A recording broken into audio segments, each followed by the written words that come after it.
مقادير ومكونات المعمول صارت معروفة عند الكل. أنا رح ورجيكم تكنيك جديد بالحشوة مو مستخدم من قبل، ورح بسط لكم الخطوات والأغلاط يلي ممكن توقعوا فيها ليطلع معكم المعمول 100%، وخصوصي للمبتدئين إن شاء الله. هاي مكونات العجينة والسوائل تبعها. أنا مستخدمة كيلو، فيكم تستخدموا نص المكونات لتعملوا كمية بسيطة على قدكم.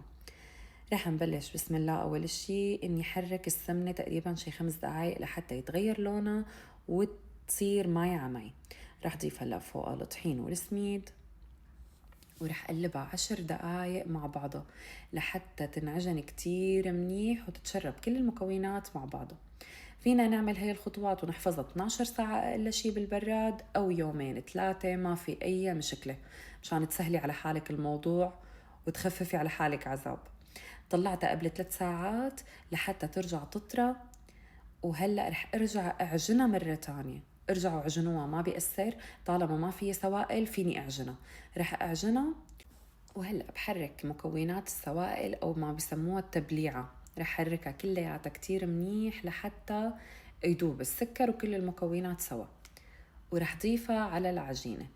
وما رح أعجن، رح قلب تقليب، يعني هيك كأنه عم ضبها على بعضها فقط لا غير، وفوت أصابع هيك فيها كرمال تتشرب العجينة بدون ما أعجن. كتير مهم إني أنا ما أعجن لأنه حتروح الرسمة بالآخر، بس الطعمة حتطلع أكيد طيبة. هاي العجينة فينا تنحفظ معنا نص ساعة لساعة بالبراد، أو مثلا قبل بليلة كمان ما في أي مشكلة عادي.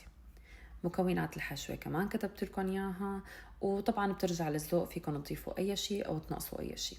التكنيك اللي عملته أني أنا استخدمت خشن وناعم، لأنه الخشن قرشته أحلى بالمعمول وأحلى منظره من جوا، أما الناعم وظيفته أنه هو يخلي لي الحشوة تتماسك مع بعضها لحتى أقدر شكلها وتصير أسهل علي وقت الشغل. إذا حسيتوها ما تماسكت معكم كيف عم نقرص كبة وما تماسكت معكم، ضيفوا معلقة قطر زيادة. كمان مكونات القطر السميد كتبت لكم إياها مع العجينة، بس شفتوها تماسكت هيك معناتها تمام. وهلأ منشكلها على قياس القوالب يلي عنا. نفس الشيء الفستق، وشكلت كل الكمية وهيك صار شكلها بالآخر. فينا نعمل هاي الخطوة قبل بأسبوع ما في أي مشكلة. المهم سهلي على حالك خطوات المعمول، المهم تغطيهم كتير منيح. عندي القوالب الخشب ما بنصحكم أبدا تاخدوا يلي مكتوب، لأنه الكتابة ما رح تبين، خصوصي إذا حفرته مو ظابطة كتير. رح ندهنه بزيت قبل الاستخدام بليلة وننظفه كتير منيح. هلأ رح نبلش بالعجينة.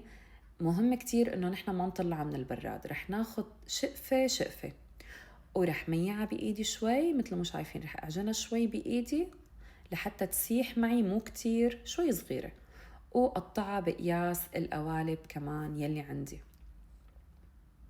شايفين كورتها، غبرت قالب المعمول، وضروري تدقوا زوايد الطحين منه.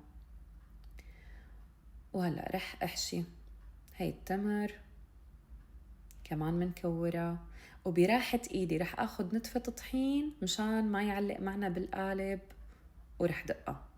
هيك صار شكله. نفس الشي بالفستق، حاولوا تكون القشرة رقيقة، يعني أطيب وقت الأكل وأحلى منظره.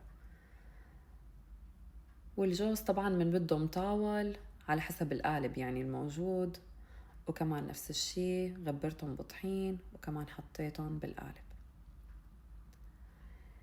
هلأ الخطوة اللي كتير مهمة كمان إنه نحنا نحط المعمول بعد ما سوينا بالبراد ليتماسك شي ساعة أقل شي، ورح حمي الفرن كتير منيح، وبعدين حشغل من فوق بس لحتى ياخد لون وتثبت الرسمة، وبنرجع منشغل من تحت.